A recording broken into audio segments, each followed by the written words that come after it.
Hi everyone, it's Galban here. I just want to do a quick video to show you how to identify a fake Nintendo DS cartridge. This is a copy of Pokemon Platinum that I recently got hold of, and it's actually a fake one.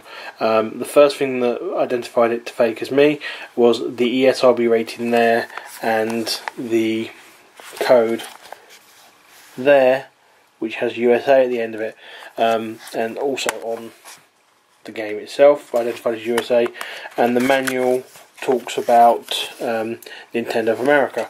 The reason why this was flagged up as fake straight away on that fact is because of the box. The box it's in is actually the box that comes on for the European games come in, not American games.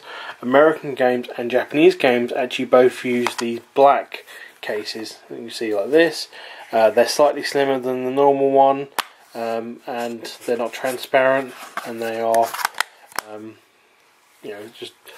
they're obviously different from the ones that you get for Europe, and the fact this came in a European one was kind of a first flag to it being a fake. The next thing that made me identify it as fake is, if you can see the Nintendo logo there seems to be like a transparent Nintendo logo just beneath it. That is due to bad printing from when they made the copy.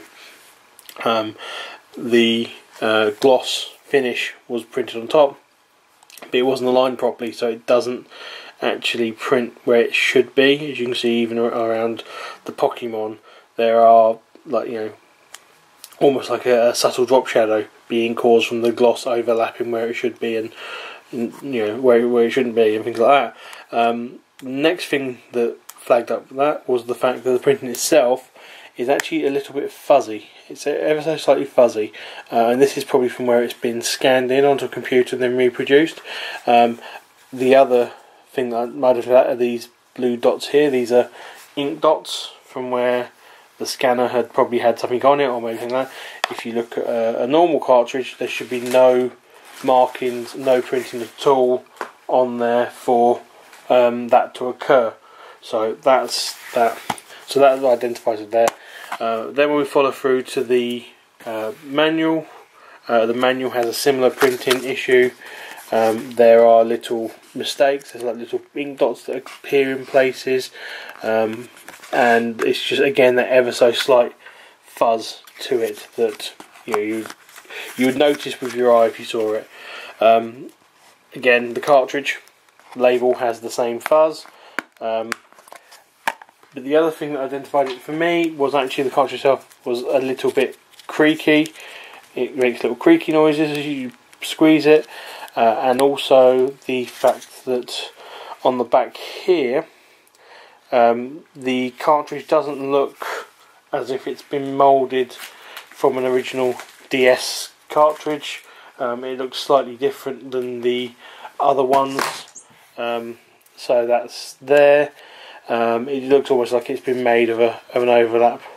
The other thing you notice is that the circuit board on this one, this is the Platinum one here, you can see just above the pins there's a little bit of PCB you can see, but there's nothing printed on it. However, on an official card, you can just get in the light to see it, you can just see there's actually an arrow here on the very far left pin, and then there is some writing that goes across the top. It's imprinted in white. It's obviously not brilliant to see because the light's not brilliant, but it's there on official cartridges. Now, this being a normal DS cartridge, by the identification number of NTR, which, if you look at my copy of Diamond, again has NTR, and so does my copy of Gold. That means it's a normal DS game. It's not a DSi enhanced game. The DSi enhanced games, which are typically region locked, are the ones known as TWL. So there's my UK copy of Pokemon Black, and there's my Japanese copy of Pokemon Black, both with TWL codes. Now, this copy of Platinum, I can put it into my Game Boy. Oh, sorry, put it into my DS Lite, and this will boot up. Sometimes it will hang it, sometimes it won't. But you can see there, Pokemon Platinum. and the game will launch without any problems on a DS Lite or an original DS.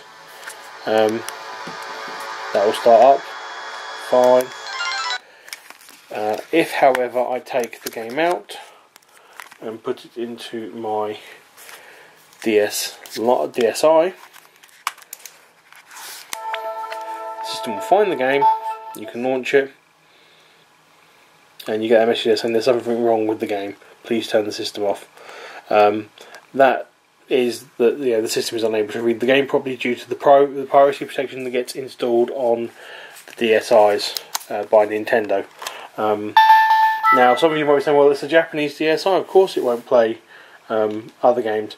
Well, that's not entirely true. I can actually launch any NTR game, like Pokemon Diamond, that will go in without any problem, and I can launch that fine, and the game will run.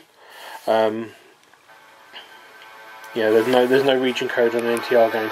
The region coding is only on the TWLs, and even sometimes that's not always the way. Some games are region coded, some games aren't. For example, I've got Pokemon Black, it's the Japanese version. Now this is a Japanese 3DS, Japanese DSi, and the game launches, which is fine. It's a Pokemon company. That's fine. That's Japanese console, Japanese game. Now, if I take the game out and put in the UK version of Pokemon Black, let's just stick that in. It's kind of hard to do with the tripod in the way. You can see the game's come up. I can launch it. Now, not all games are region locked, and there you go, the game is now working. Not all games are region locked with DSi's, but there is region encoding in play. So that's that. And I can prove that best by taking Pokemon Black out of my DSi and grab my 3DS instead. So here's my 3DS. Again, UK version of Pokemon Black. In it goes, comes up. It's recognised Pokemon Black. If I take the game out and put in the Japanese version of Pokemon Black, you can see that the system doesn't find it. That is because of the region protection on the 3DS.